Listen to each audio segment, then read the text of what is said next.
भाकरी चपाती खाऊन कंटाळा येतो ना, तेव्हा अशा प्रकारे वाटीभर पीठ तेलामध्ये टाकून तर पहा. नमस्कार, मी सुरेखा आणि देवदर्शन किचनमध्ये तुम्हा सर्वांचं अगदी मनापासून स्वागत करते. चला मग अगदी मस्त अशा रेसिपीला सुरुवात करूया. तर या साईजच्या वाटीने मी रवा घेतलेला आहे. रवा घेताना मात्र एकदम बारीकच आपल्याला रवा घ्यायचा आहे. जो 0 नंबरचा येतो ना, त्या रव्याचा वापर करायचा आहे. तर 2 वाटी रवा घेते. तुम्ही कोणत्याही कपाने किंवा वाटीने हे प्रमाण घेऊ शकता. जाड रवा जर का तुमच्याकडे असेल तर घेतलेला रवा मिक्सरच्या भांड्यात टाका आणि तो मिक्सरला असा बारीक फिरून घ्या छान. त्यानंतर 2 वाटी रव्यासाठी 1 वाटी गव्हाचं पीठ घ्यायचं आहे. म्हणजेच रव्याच्या निम्मे गव्हाच्या पिठाचा आपल्याला वापर करायचा आहे. आता यामध्ये 1 चमचा ओवा घ्यायचा आहे. ओवा असा थोडासा हातावरती क्रश करून घेतला का ओव्याचा फ्लेवर रेसिपीमध्ये छान येतो. त्यासोबतच अर्धा चमचा जिरे घ्यायचे आहे. जिरे असे हलके कुटून घातले तर छान असते. पाव चमचा हळद टाकायची आहे आणि चवीनुसार मीठ टाकायचं आहे. तर मीठ टाकण्याचा व्हिडिओ थोडासा स्किप झालेला आहे आणि चिमूटभर तुम्ही पाहू शकता या ठिकाणी. इतपत मी या ठिकाणी बेकिंग सोड्याचा वापर करत आहे. तुम्हाला जर का बेकिंग सोडा वापरायचा नसेल तर यामध्ये 2 टेबलस्पून तेल तुम्ही घालू शकता. तेल किंवा तुपाचा वापर करू शकतात म्हणजे बट्टी छान खुसखुशीत होईल. आता सगळं हे घातलेलं साहित्य मिक्स करून घ्यायचं आहे. त्यानंतरच पाणी घ्यायचं आहे आणि असं थोडं थोडं पाणी टाकून हे जे पीठ आहे बट्टीचं मळून घ्यायचं आहे. बट्टीचं पीठ मळत असताना एकदम आपल्याला पाणी पिठामध्ये टाकायचं नाही. तर अशा प्रकारे थोडं थोडं पाणी टाकूनच छान असं घट्टसर हे पीठ मळून घ्यायचं आहे अशा प्रकारे. तर पीठ हे मळत असताना आपण चपातीसाठी जसं पीठ मळतो त्यापेक्षा घट्टसर मळायचं आहे. पीठ छान असं स्मूथ मळून घेतल्यानंतर तुम्ही पाहू शकता इतपत ते घट्टसर आहे, चपातीपेक्षा थोडं जास्त. आता यावरती एखादी बाउल झाकून ठेवायचं आहे. वाटी तुरीची डाळ घेतली आणि पाव वाटी म्हणजे पोहे खाण्याचे 2 चमचे मुगाची डाळ आणि 2 चमचे मसूरची डाळ घ्यायची आहे. जर का मसूरची डाळ नसेल तुमच्याकडे तर फक्त मुगाची डाळ आणि तुरीची डाळही तुम्ही घेऊ शकतात. पण 3 प्रकारच्या डाळी घेतल्या तर हे वरण चवीला अप्रतिम लागते. आणि वरण खाल्ल्यानंतर तुम्हाला जर का ॲसिडिटी होत असेल तर ह्या मिक्स डाळीचं वरण नक्कीच करून पहा. चवीलाही छान लागते आणि ॲसिडिटीही होत नाही. तर ह्या डाळीमध्ये पाणी घालून 2 ते 3 पाण्याने स्वच्छ डाळी धुवून घेतल्या. त्यानंतर पाव चमचा हळद टाकली आणि साधारण 1 ग्लास पाणी घालायचं आहे.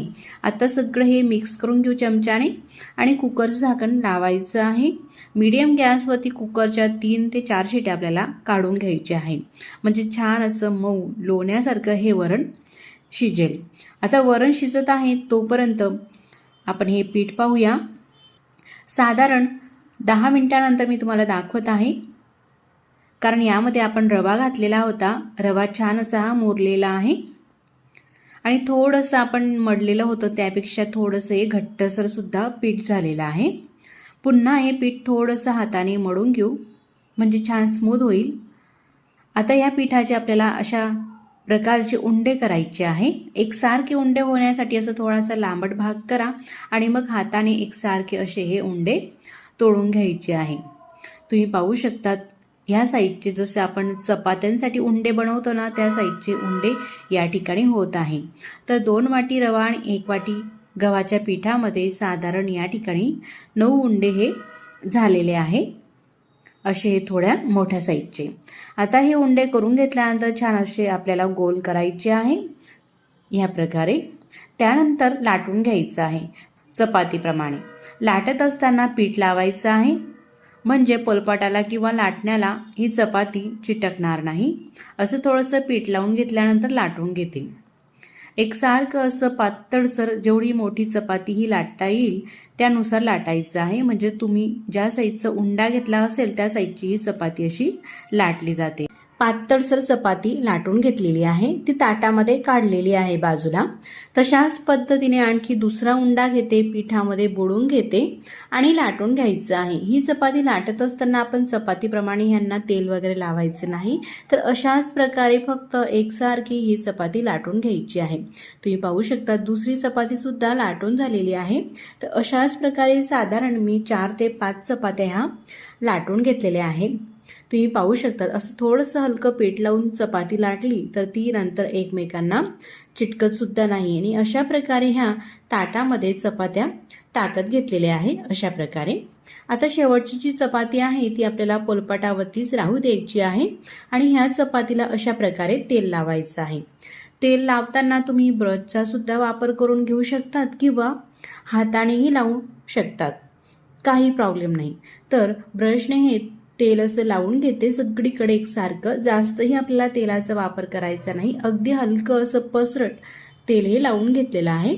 त्यानंतर लाटून घेतलेली दुसरी चपाती त्यावरती अशा प्रकारे पसरून घ्यायची आहे आणि वरतून तेल लावायचं आहे. जर का ब्रश नसेल तर अशा पद्धतीने हाताने तेल लावून घ्या. ब्रशपेक्षा हाताने तेल छान असं व्यवस्थित लागते, म्हणून मी बाकीच्या सगळ्या चपात्यांना हातानेच तेल लावून घेते. तुम्ही पाहू शकता फक्त एकावरती एक चपाती ठेवताना ती व्यवस्थित आपल्याला अशा प्रकारे आथरून घ्यायची आहे, व्यवस्थित करायची आहे पूर्ण काठ वगैरे आणि तेल लावत घ्यायचं आहे या प्रकारे. तर 9 उंडे झालेले होते, तर मी सुरुवातीला 5 चपात्या ह्या लाटून घेतलेल्या आहे. आतापर्यंत ह्या 3 चपात्या ठेवलेल्या आहे, ही चौथी चपाती. अशा प्रकारे जर का थोडीशी जागा शिल्लक राहत असेल तर चपाती व्यवस्थित आपल्याला हातानेही ताणून व्यवस्थित पूर्णपणे पसरून घ्यायची आहे आणि सगळ्या चपात्यांना अशाच प्रकारे तेल लावत घ्यायचं आहे. आता ही जी 5 नंबरची चपाती आहे ती सुद्धा त्यावरती टाकायची आहे. आता ह्या 5 चपात्या अशा एकावरती एक ठेवून घेतलेल्या आहेत तेल लावून. त्यानंतर ह्या ज्या चपातीचा आपल्याला रोल करायचा आहे. रोल करत असताना असं थोडंसं हलकं आपल्याला तेलाचा हात लावत घ्यायचं आहे. ह्या प्रकारे तुम्ही पाहू शकतात अशा प्रकारे तेल लावत घ्यायचं आहे थोडं थोडं आणि रोल हा करत घ्यायचा आहे. रोल आपल्याला जास्त असा हलक्या हातानेही करायचा नाही आणि जास्त दाबून सुद्धा करायचा नाही. तर अशा प्रकारे हा रोल मी करून घेतलेला आहे. असं तेल लावून घेतलं का जे पूड आहेत ना ते छान असे वेगवेगळे दिसत असतात. तर आता हा जो रोल आहे पहिला रोल आपला तयार झालेला आहे. तर मैत्रिणींनो हा रोल मोठा आहे. हा जो रोल आहे आपल्याला स्टीम करायचा आहे. एवढ्या मोठ्या चाळणीमध्ये हा रोल बसणार नाही, म्हणून मध्यभागून असे 2 तुकडे आपल्याला करून घ्यायचे आहे. रोल हा कापून घेतलेला आहे. तुम्ही पाहू शकतात या ठिकाणी असे भरपूर लेयर वेगवेगळे असे झालेले आहे आणि आधीच्या रोल प्रमाणेच बाकीचे जे 4 उंडे राहिलेले आहेत त्याचे सुद्धा अशाच प्रकारे हे चपात्या लाटून रोल हे करून घेतलेले आहे. चाळणी घेतलेली आहे, चाळणीला तेल लावून घेतलं आणि चाळणीमध्ये हे रोल ठेवून घेतले. त्यानंतर गॅसवरती पसरट भांड्यामध्ये पाणी उकळण्यासाठी ठेवायचं आहे. त्यामध्ये स्टँड ठेवायचं आहे आणि पाण्याला उकळी आल्यानंतरच त्यामध्ये चाळणी ठेवायची आहे, वरतून झाकण ठेवायचं आहे. साधारण 10 ते 15 मिनिटासाठी हे स्टीम करून घ्यायचं आहे. स्टीम होत आहे तोपर्यंत आपण डाळ शिजवण्यासाठी ठेवलेली होती ती सुद्धा मस्त अशी शिजलेली आहे. मी तुम्हाला कुकर हे उघडून दाखवते. डाळ मस्त अशी मऊसूत शिजलेली आहे. त्यानंतर रवीने ही डाळ आपल्याला घोटून घ्यायची आहे. छान अशी स्मूथ ही डाळ झाल्यानंतर गॅसवरती आपल्याला कढई ठेवायची आहे आणि कढईमध्ये 1 मोठा चमचा तेल टाकायचं आहे. त्यानंतर गॅस चालू करते आणि तेल छान गरम होऊ द्यायचं आहे. तेल गरम झाल्यानंतर पाव चमचा मोहरी आणि पाव चमचा जिरे टाकायचे आहे.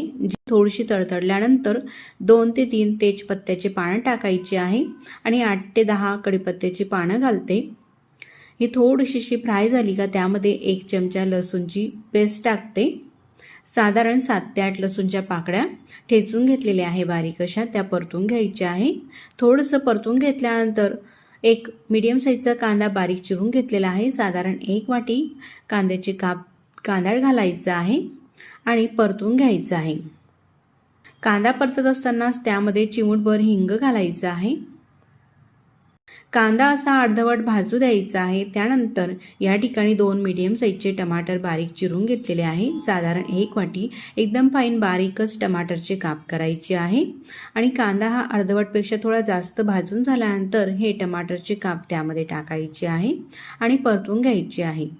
आता त्यामध्ये चवीनुसार मिरची पावडर टाकायची आहे. मीडियम चवीची मिरची पावडर आहे म्हणून मी 2 चमचे मिरची पावडर टाकते. अर्धा चमचा धनेपूड घालते आणि पाव चमचा गरम मसाला टाकते. एवढे हे सुके मसाले टाकून घेतल्यानंतर परतून घ्यायचं आहे. हे जे सुके मसाले आहे हे व्यवस्थित छान असे भाजावे, छान तरी सुटावी. त्यासाठी या मसाल्यांमध्ये अगदी थोडंसं आपल्याला पाणी टाकायचं आहे.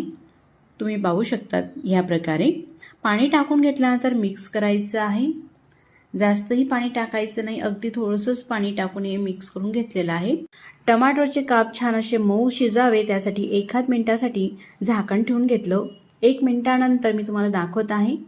टमाटरसुद्धा छान असा मऊ झालेला आहे आणि मसालेसुद्धा मस्त असे भाजले गेलेले आहे.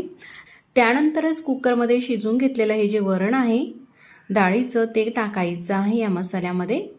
असं व्यवस्थित छान मिक्स करून घेतलं का त्यामध्ये पाणी घालायचं आहे. कुकरला काही प्रमाणामध्ये डाळ ही चिटकलेली होती म्हणून त्यामध्येच थोडं पाणी टाकलं आणि पाणी टाकून घेतल्यानंतर आपल्या आवश्यकतेनुसार या वरणामध्ये पाणी टाकायचं आहे. पाणी टाकताना मात्र गरमच पाण्याचा वापर करा. तुम्ही पाहू शकता इतपत साधारण 2 ते 2.5 ग्लास पाणी टाकून घेतलं. इतपत हे पातळसर आहे, मात्र नंतर हे जसं थंड होतं तसं घट्टसर होत असतं. चवीपुरतं मीठ टाकायचं आहे. साधारण 1 चमचा मीठ टाकून घेतलेला आहे. आता ह्याच्या वरणाला मस्त खडखडून आपल्याला उकळी येऊ द्यायची आहे आणि उकळी आल्यानंतर गॅस कमी करायचा आहे, म्हणजे वरणाला अशी छान तरीसुद्धा येते. कमी गॅसवरती 1 ते 2 मिनिटं शिजवून घेतलेलं आहे. नंतर अगदी कमी गॅसवरती शिजवल्यामुळे मस्त वरणाला तरीसुद्धा आलेली आहे आणि रंगही छान लाल दिसत आहे. त्यानंतर आवश्यकतेप्रमाणे कोथिंबीरची पाने टाकून घेतलेली आहे आणि असं आपलं छान हे वरण तयार झालेलं आहे. आता बट्टी आपल्याला तळून घ्यायची आहे. तुम्ही पाहू शकतात हा रोल काढून घेतलेला आहे आणि पूर्णपणे थंड झाल्यानंतरच सुरीने हे रोल आपल्याला चिरून घ्यायचे आहे. ह्या प्रकारे असे छोटे छोटे काप करायचे आहे. तुम्ही पाहू शकतात किती लेयर सुटलेले आहे बट्टीला, मात्र असे थोडेसे रोल सुटत असतात. तर त्यासाठी काय करायचं तेही आपण पुढे पाहूया. असे हे काप केल्यानंतर रोल जर सुटत असेल तर या ठिकाणी साधारण 2 चमचे गव्हाचं पीठ हे भिजवून घेतलेलं आहे. अशी थोडीशी पातळसर कणिक केलेली आहे गव्हाच्या पिठाची आणि ते गव्हाचं पीठ या ठिकाणी लावायची आहे ती कणिक. तुम्ही पाहू शकतात असं हे चिटकून घ्यायचं आहे रोलचं शेवटचं टोक, म्हणजे तळताना हा रोल सुटत नाही. तर अशाच प्रकारे संपूर्ण ह्या बट्ट्या कापून घ्यायच्या आहे आणि संपूर्ण हे पीसेस जे आहे ते आपल्याला चिटकून घ्यायचे आहे. त्यानंतर कढईमध्ये तेल गरम केलेलं आहे आणि गरम तेलामध्ये ह्या ज्या बट्ट्या आहे आपल्याला अशा प्रकारे सोडत घ्यायच्या आहे. साधारण एक वेळेस 5 ते 6 बट्ट्या ह्या कढईमध्ये टाकल्या जातात. ज्या साईजची कढई असेल त्यानुसार तुम्ही ह्या बट्ट्या कमी जास्त टाकून तळून घेऊ शकतात आणि त्यानंतर मस्त अशा रंगावरती येईपर्यंत मोठ्या गॅसवरती ह्या बट्ट्या आपल्याला तळून घ्यायच्या आहे. बट्ट्या तळत असताना गॅसची फ्लेम कमी करायची नाही. कमी गॅसवरती जर का ह्या बट्ट्या तळल्या तर तेलकट होतील आणि कडकही होतील. तर मोठ्या गॅसवरती मस्त असा छान खमंग होईपर्यंत आणि मस्त छान रंग येईपर्यंत ह्या बट्ट्या तळून घेतलेल्या आहे. या प्रकारे जास्त डार्क ब्राऊनही करायच्या नाही आणि पांढरटही ठेवायच्या नाही. असा रंग आला की तुम्ही पाहू शकतात किती छान लेयर दिसत आहे आणि रंगही अगदी मस्त छान असा आलेला आहे. अशाच प्रकारे बाकीच्याही राहिलेल्या संपूर्ण बट्ट्या आपल्याला तळून घ्यायच्या आहे. अशाही तुम्ही हाताने सोडून घेऊ शकतात आणि जर का नवीन शिकणारे असाल तर झाऱ्यामध्ये घ्यायचे हे बट्टीचे काप आणि मग तेलामध्ये सोडायचे. तर आता संपूर्ण बट्ट्यांना अशा मस्त छान रंग येईपर्यंत तळून घ्यायचे आहे. अशा प्रकारे उलटपालट करून घ्यायचे आहे तळताना आणि दोघं बाजू मस्त खमंग होईपर्यंत तळून झाल्यानंतर तेलाच्या आतून ह्या प्रकारे काढून घ्यायचे आहे. 1 मिनिट तेल पूर्ण हे निथळून घ्यायचं आहे. काही सेकंद नंतर ताटामध्ये काढून घ्यायचे आहे. तुम्ही पाहू शकता थोडंसुद्धा यावरती तेल नाही आणि अजिबात तेलकट ह्या बट्ट्या दिसत नसतात. कुठेही तुम्हाला तेलकट ही बट्टी दिसणार नाही. तुम्ही पाहू शकतात अशाच प्रकारे संपूर्ण ह्या बट्ट्या तळून घेतलेल्या आहे. किती मस्त ह्या बट्ट्या दिसत आहे. एकदम साधी सोपी रेसिपी आहे. एक नाही तर सगळ्याच बट्ट्यांना मस्त असे रोल आलेले आहे. मी तुम्हाला जवळूनही दाखवते आणि रंगही अतिशय मस्त असा आलेला आहे. तर जेवढी दिसायला छान दिसत आहे तेवढीच ही बट्टी आतमधून एकदम खुसखुशीत मऊ आणि चविष्ट बट्टी होत असते. तर आता ही जी बट्टी आहे मी तुम्हाला चुरूनही दाखवते. अशा प्रकारे बट्टी ही चुरताच लगेच ही चुरली जात आहे. तर मंडळी, यावरून तुमच्या लक्षात आलंच असेल बट्टी ही किती खुसखुशीत झालेली आहे. एकदम मऊ, सॉफ्ट आणि कुरकुरीत अशी ही बट्टी होत असते. चवीला अप्रतिम लागणारी ही बट्टीची रेसिपी तुम्हाला कशी वाटली मला कमेंट्स करून नक्कीच कळवा. आणि व्हिडिओ आवडल्यास तर व्हिडिओला लाईक करा आणि चॅनलवरती नवीन असाल तर चॅनलला मात्र नक्कीच सबस्क्राईब करा. सबस्क्राईब केल्यानंतर बेल आयकॉन प्रेस करा, म्हणजे मी जेव्हाही नवीन व्हिडिओ अपलोड करेल ना त्या व्हिडिओचं नोटिफिकेशन सगळ्यात आधी तुम्हाला येईल.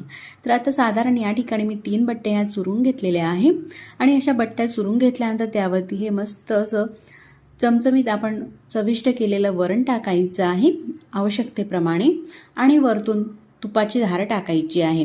असं हे जेवण खानदेशमध्ये अतिशय प्रसिद्ध असं आहे.